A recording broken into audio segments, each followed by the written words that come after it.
सन्माननीय समवेत उभे अग्या रणमैदानाच्या खाली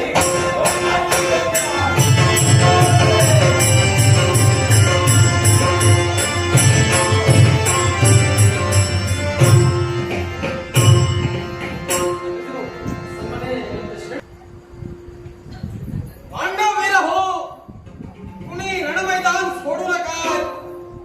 करुणपुत्र ऋषकेतू या रणसंग्रामाच्या अभिषेकाने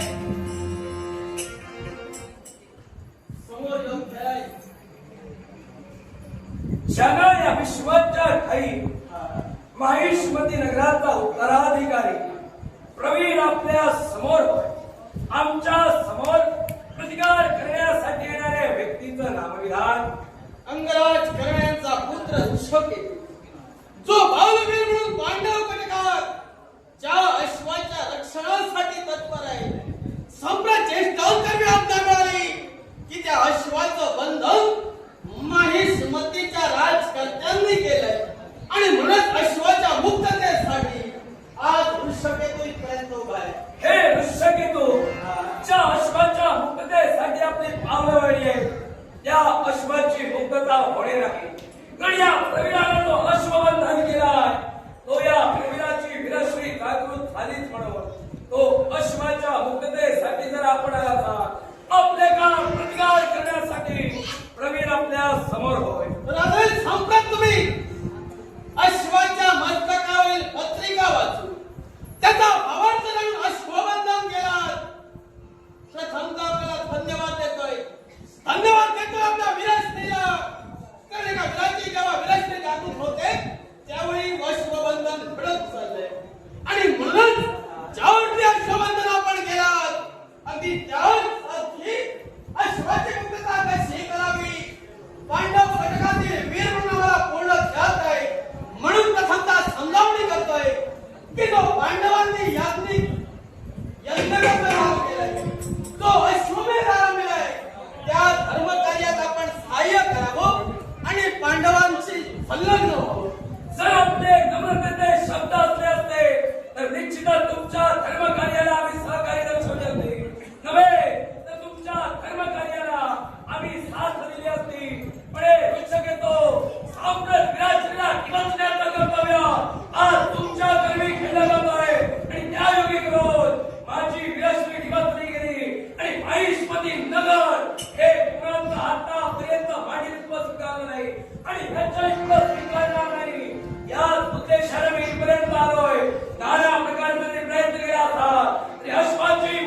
घडली. मी काय म्हणालोय, कुठल्याही राष्ट्राची उभारणी रक्तरंजित प्रवाह झाल्याशिवाय नव्याच्या तशा घटना घडल्याशिवाय कुठलं राष्ट्र उभारलं गेलं नाही. ते आता याच्या पुढे घडू नये म्हणून पांडवांनी अश्वमेध केलाय. अश्वाच्या माती पत्रिका रेखाटली. जो नृप बलाढ्य असेल त्यानं बंधन करावं, नपेक्षा पांडवांना धर्मकार्यात सहकार्य करावं. आता तुम्ही अश्वबंधन केलात, तुम्ही पराक्रमी आहात. मग जर तुम्ही पराक्रमी असून अश्वबंधन केलात, मग त्या अश्वाची मुक्तता कशी करावी यासाठी पांडव सज्ज आहेत. तिथं रक्तपात घडणारच. जर तुम्ही रक्तपात घडवू इच्छिता तो रक्तपात हा कधी घडवू देणार नाहीये. पण या विश्वाच्या ठाई हा आम्ही तुमचा ह्याची वरवडू ना तो आम्ही अधर्म केला असं तुम्हाला वाटतो की काय? आम्ही असं म्हणालो नाही, तुम्हाला असं वाटत असेल. आम्ही तुम्ही अधर्म केला असं म्हणालोच नाही. संप्रत एका वीराची विरस्ती ज्यावेळी जागृत होते त्याच वेळी असं कृत्य त्याच्याकडून घडलं जातं. मग त्या वीरांना आम्ही दिवस देण्याचा प्रयत्न केला असं तुमचं मत आहे. पण संप्रत पाहत आहोत आम्ही पांडवांनी जो अश्वमेध आरंभिला आहे तो सर्वांना एकत्र ठेवून यावं यासाठी आरंभिला आहे. म्हणून आम्ही तुम्ही केलेली कृती अधर्मीय असं म्हणणार नाही. आणि जर आम्ही कृती केलेली योग्य नसेल तर मायभूमीच्या रक्षणासाठी आतापर्यंत आम्ही सुसज्ज आहोत आणि त्या भूमीचं रक्षण करणं हे आमचं कर्तव्य होय. आणि या विश्वाच्या ठाई म्हणा तुम्ही धर्मकार्य आरंभिला. या धर्मकार्याची सुरुवात तुमच्या हातून घडली. पण ज्यावेळी पहाडीपणाच्या ठिकाणी तुमचा तो श्राम करणं वारू गेला आणि तो श्राम करणं वारू ज्यावेळी तिथं असणाऱ्या गणेश मंदिराला प्रदक्षिणा घातली आणि गणेशासमोर येतात तो श्राम करणं वारू गणपती स्वरूप झाला होता. हे विघ्न तुमच्या धर्मकार्यात कसं का आलं? म्हणजे याला तुम्ही अधर्म म्हणता?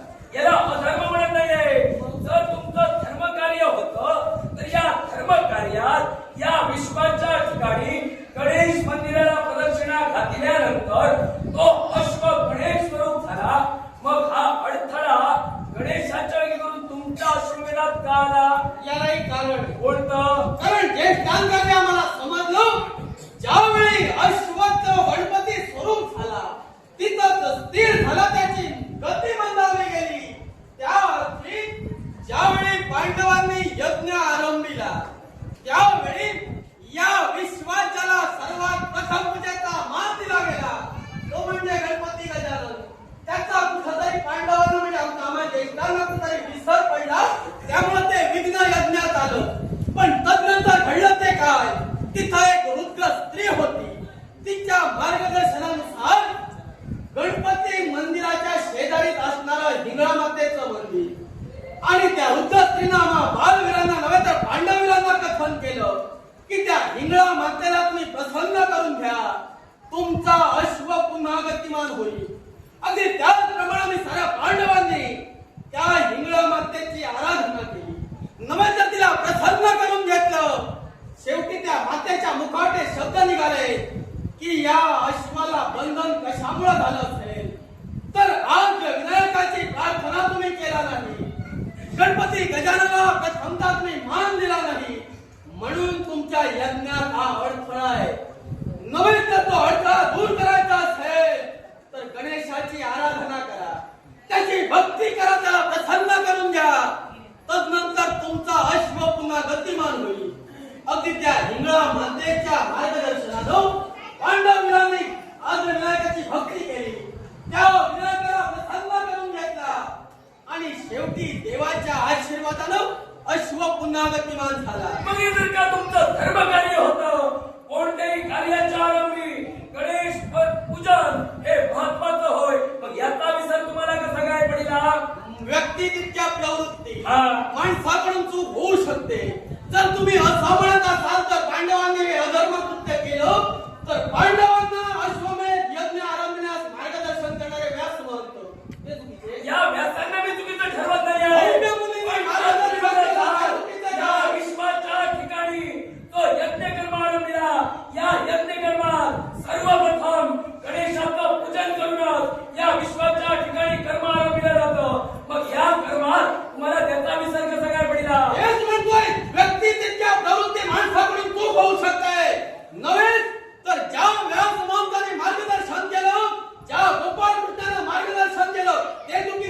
असं तुम्हाला या म्हणायचं आहे? विश्वाच्या ठिकाणी मी चुकीचं समजत नाहीये. मग पांडवांनी तुम्ही चूक सुद्धा केलं सांगू असं शकता. म्हणता.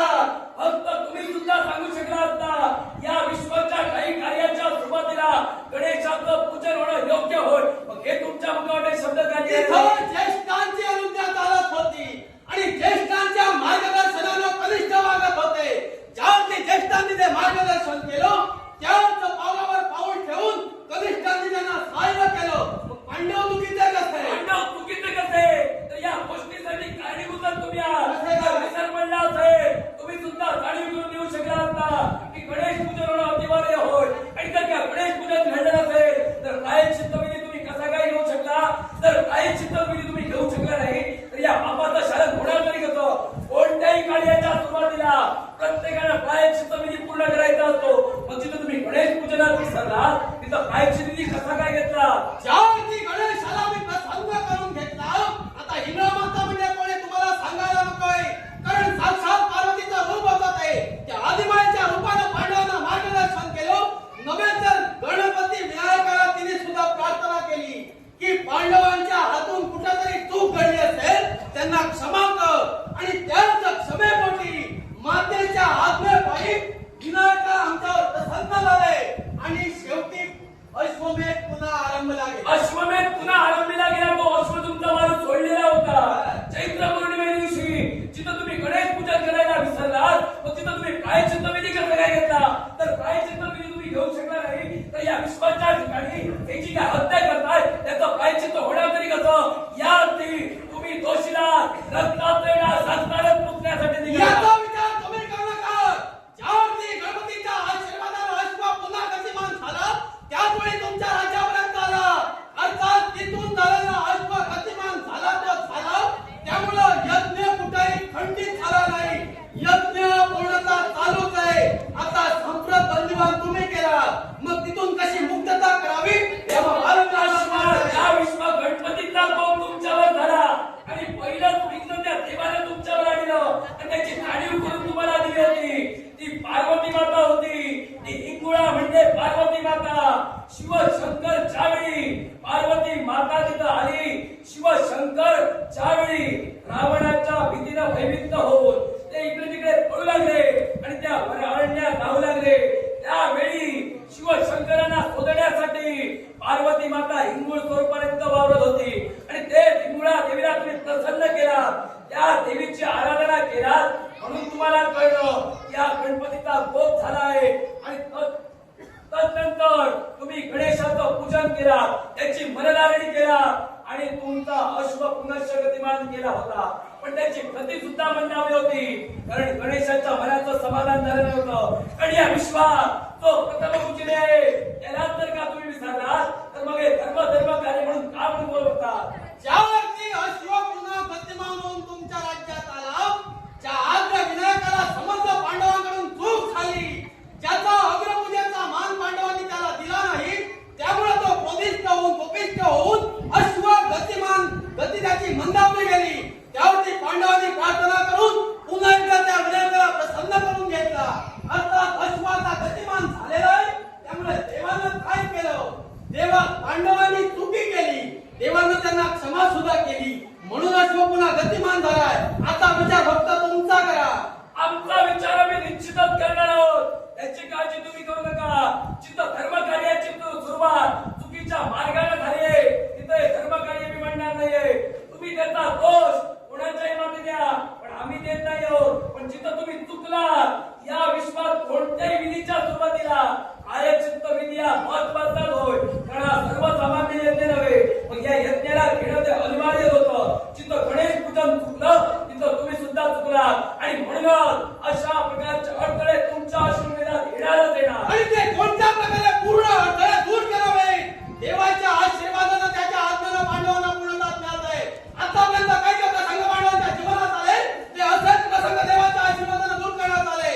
संप्रत आज जो प्रसंग उभा आहे त्या प्रसंगाची सुसंग देवाच्या आशीर्वादानं पुन्हा एकदा अश्वाला आम्ही गतिमान करू. या विश्वाच्या ठिकाणी ज्या सर्पांना दूध पाजिलं जातं हे तुमच्यामुळे सुरू झालं ना.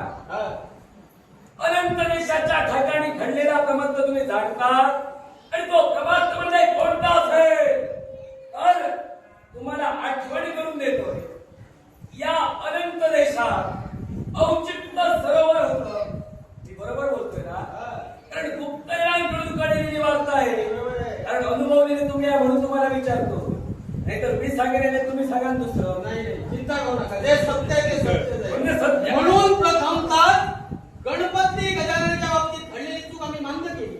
मान्य केलीस ना? हो. शाबास. जर तू मान्य केली आहे म्हणून तुला सांगतोय त्या औचित्य सरोवरात तुमचा अश्व ज्यावेळी पाणी पिण्यासाठी गेला तो अश्व त्या औचित्य सरोवरात नाहीसा झाला. मग तो नाहीसा झाला होता तेव्हा तुम्ही काय केला? काय केला? गोपाल कृष्णाचा धावा केला. देवाला तिथपर्यंत बोलविलं. पण त्यावेळी तुम्ही ते सरोवर पूर्णपणे न्याहाळला. तुम्हाला अश्व कुठे दिसायला नाही. फक्त दिसत होते ते भले बलाढ्य दगड. आणि ते दगड तुम्ही शोधत राहिला पण अश्व तुमच्या हाती आला नाही. त्यावेळी तो अश्व तुम्ही शोधत होता ना त्यावेळी गोपाल कृष्ण तिथं अवतीर्ण झाला. आणि देवाने तुम्हाला सांगितलं की हे का घडलं. आणि त्यावेळी अगस्त्य मुनी सुद्धा तिथे आलेले ना. तुमच्या यज्ञात ते सहभागी झाले ना. बोला नको हो की नाही ते सांगा. हा, तुमच्या यज्ञात अगस्त्य ऋषी त्यावेळी तिथे आले. आणि ज्या अगस्त्य महंतांनी तो सरोवर स्वतः प्राशन केला आणि ते पाणी पूर्णपणे आटविलं. आणि त्याच वेळी तिथं तुम्हाला दोन दगड अर्थात ते दगड स्वरूपानं असणारे दोन राक्षस दिसले. आणि ते राक्षस तुमच्या दृष्टिकोशात पडतात. त्यांना मारण्यासाठी तुम्ही तत्पर झालात. त्या राक्षसांपाशी तुमचा अश्व होता. आणि तो अश्व मिळवण्यासाठी तुम्ही या पार्थानं त्या दोन राक्षसांवर स्वतःचा धनुष्यातील बाळ सोडतात. दोन्ही मृत्युमुखी पडले. आणि तदनंतर मृत्युमुखी पडल्याच्या नंतर त्याचं रक्तप्राशन करण्यासाठी तिथं सर्पदान आली. आणि त्या सर्पदातीनं ते रक्तप्राशन करतात. त्यांची क्रूर बुद्धिमत्ता झाली. ते पांडव सैन्याला दंश करू लागले होते. त्यावेळी तुमच्या मुखातील शब्द होते की देवा यातून तूच आम्हाला वाचव. मग ते देवानं कसं वाचविलं तुम्ही जाणताय ना. आता तुम्हीच म्हणाला दूध प्राशन पांडवांनी सुरू केलं. त्यांना वाचविलं कसं ते तुम्ही जाणताय ना. हेच सांगतोय. दूध प्राशन केलं असं मी म्हणत नाहीये. तुम्ही दूध त्यांना पाजायला कुठून गेला. तुम्ही त्यांना दूध पाजायला होतं. तर त्यावेळी तिथं ते क्रूर बुद्धीनं समस्त पांडवांना दंश करू लागले. आणि हा आकार थांबवा म्हणून गोपाल कृष्णाच्या मुखातील शब्द त्यावेळी काय बोलले. देवा आमची क्रूर बुद्धिमत्ता झाली आहे. आम्ही थांबू शकत नाहीये. तू आम्हाला काहीतरी वर दे तरच आम्ही थांबू. त्यावेळी देवानं सांगितलं तुम्ही रक्तप्राशन केला म्हणून तुमची क्रूर बुद्धिमत्ता झाली. म्हणून याच्या पुढं मनुष्य जात तुम्हाला दूध पाजे. आणि ते दूध तुम्ही ग्रहण करावं नव्हे तर या क्षेत्राला आजपासून सर्प शयन म्हणून ओळखलं गेलं. ते तुम्ही जाणताय ना. अशा सुरुवाती तुम्ही करता. ज्या अर्थी आम्हा पांडवांवर संकट ठेवली देवाच्या आशीर्वादानं आम्ही ती संकट दूर केली. संकट अश्वमेध चालू आहे. तो अश्वमेधाची संकट आहे. मग त्या संकटावर मात करून अश्व पुन्हा गतिमान झाला. हे तुमच्या धन्याला नाही. अश्व गतिमान झाला पण त्याच्या मुक्ततेसाठी तिथं देवाला अवतीर्ण व्हावं लागलं. आणि ते दगड कसे झाले होते हे सुद्धा तुम्हाला देवानं सांगितलं. ज्यावेळी बृहस्पती महंत तो सरोवरात ते राक्षस होते ना ते जो त्या सरोवरातलं पाणी प्राशन करे त्याला मारण्यासाठी तत्पर होत होते. आणि हे कृत्य ज्यावेळी बृहस्पतींना कळलं त्यावेळी ते त्या सरोवरापर्यंत गेले. आणि त्या सरोवरात त्यांनी अवलोकन केलं. आणि समुद्र देवतेला आज्ञा करून तो सरोवर खारट बनविला. आणि खारट बनविल्याच्या नंतर हे दानव बाहेर येऊ शकतात. पण जोपर्यंत जलातले पाणी आटत नाही तोपर्यंत ते बाहेर येणार नव्हते. म्हणून त्यांना दगड बनविलं. आणि या विश्वात त्यांना दगड बनवून ठेवलं गेलं. हे या विश्वाच्या ठिकाणी कृत्य घडलं. तो सरोवर आटला गेला. आणि त्याच्या योग्य करून आज अशी तुमच्या मार्गात अडथळे येतात. याचा विचार करा. तुम्ही कुठेतरी चुकतात याचं अवलोकन करा.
नाही, कारण देवाचे ते शब्द होते की जो कोणी प्रथमता त्या दीपस्तंभाजवळ येईल त्याच्यावर गदाधरानं प्रहार करावा, तो आपला शत्रू समजावा.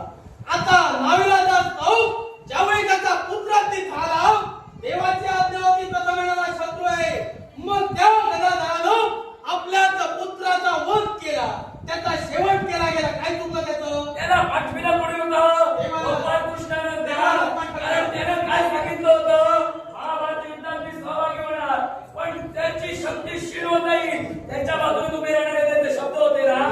मग तुम्हाला जिंकण्याची इच्छा मध्ये निर्माण झाली आणि म्हणून त्या गोपाळ कृष्णानं आणि त्या बालकाचा वध करण्यासाठी हा तो देवदत्त ठरला आणि त्या देवाला सांगितलं रणभूमीवर युद्धासाठी आम्हाला जायचंय, प्रातःकाळी युद्धासाठी जात असताना घाई होऊ शकते, म्हणून त्या रणस्तंभाची जी काही पूजा विधी आहे ते लागणारं साहित्य तू आता नेऊन ठेव, या अंधारात नेऊन ठेव आणि ज्यावेळी सुरुवात होईल त्या आम्ही पूजा करू. आणि त्या अगोदर तिथं भीमाला नियुक्त केलं होतं, ते सुद्धा गोपाल कृष्णानं ना.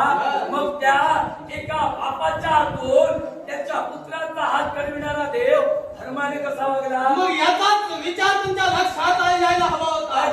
ज्यावरती फक्त देवाच्या आज्ञेने एका बापानं पुत्राचा वध केला, तिथं समोर असणारा वैरी शत्रू समजून स्वतःच्या विजयासाठी नव्हे तर हातात आलेल्या अश्वमेधासाठी पांडव काय करू शकतात? काही करा, पण बापाच्या हातून पुत्राचा घात झाला, पण पश्चातापात बापाने मस्तकी मारलाच ना. निश्चितच पुत्र वधात फक्त बापाच्या मस्तकी फक्त गदाधरांच्या बाबतीत असं घडलं नाही, तर कैक पांडवांच्या बाबतीत तेच घडलं. फक्त श्रीपाद बदरूच मारला गेला नाही, तर वीर अभिमन्यू रणांगणात मारला गेला.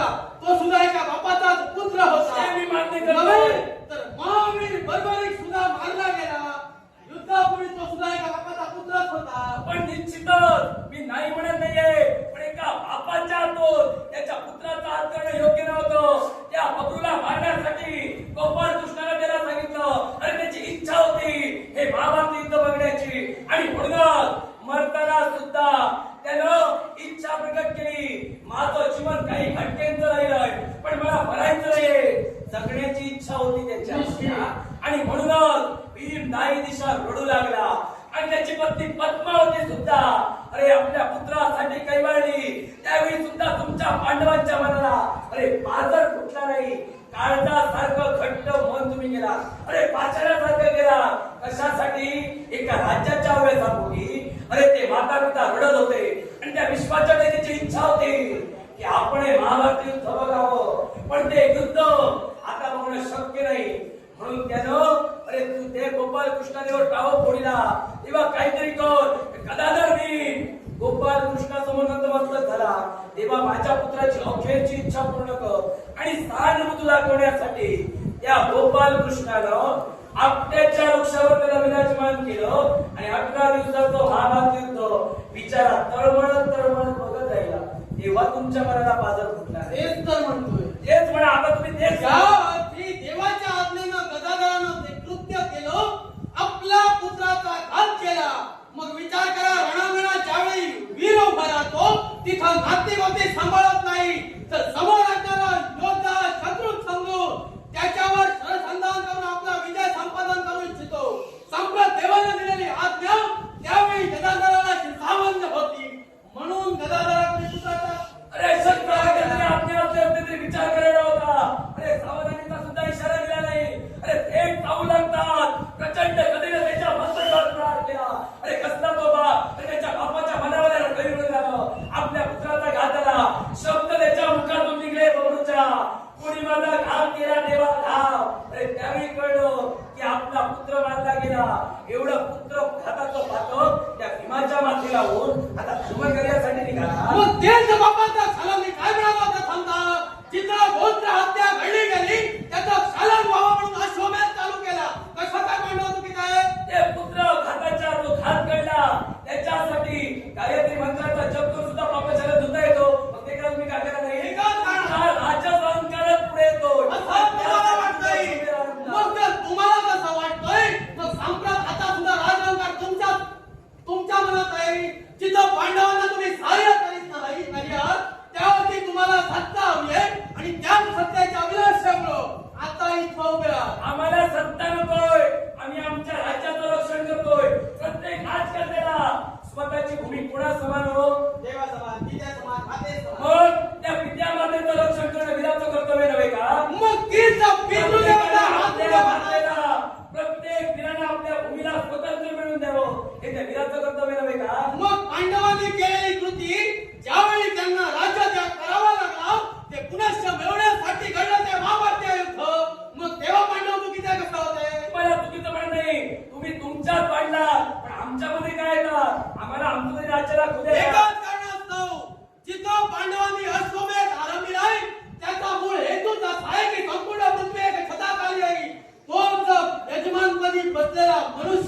ती व्यक्ती तो सार्वभौमत्व होईल म्हणून अश्वमेध आरंभ हे सार्वभौमत्व आम्हाला मान्य नाही. तुम्ही माघारी जाऊ शकता. मग कोण या माघारी? विषयात अधर्माला सुद्धा तुम्ही वावरणार. या अश्वमेधात माझं सहकार्य मिळणार नाहीये. पराक्रमाने अश्वबंधन केला तो देणारच नाहीये. मग याच मिळवण्याची इच्छा असेल तर अश्वाची मुक्तता कोणत्या प्रकारे करावी ऋषकेतू पूर्णता जाणतोय. तर हे तुमच्या शौर्यपणाला तुम्ही लावत असाल तर नवला ऋषकेतूचा होईल. या ठिकाणी तुला नाम्याचे अजूनही जीवनात संधी देतोय. हे शिक्षक येतो माघारी जन्मतोय.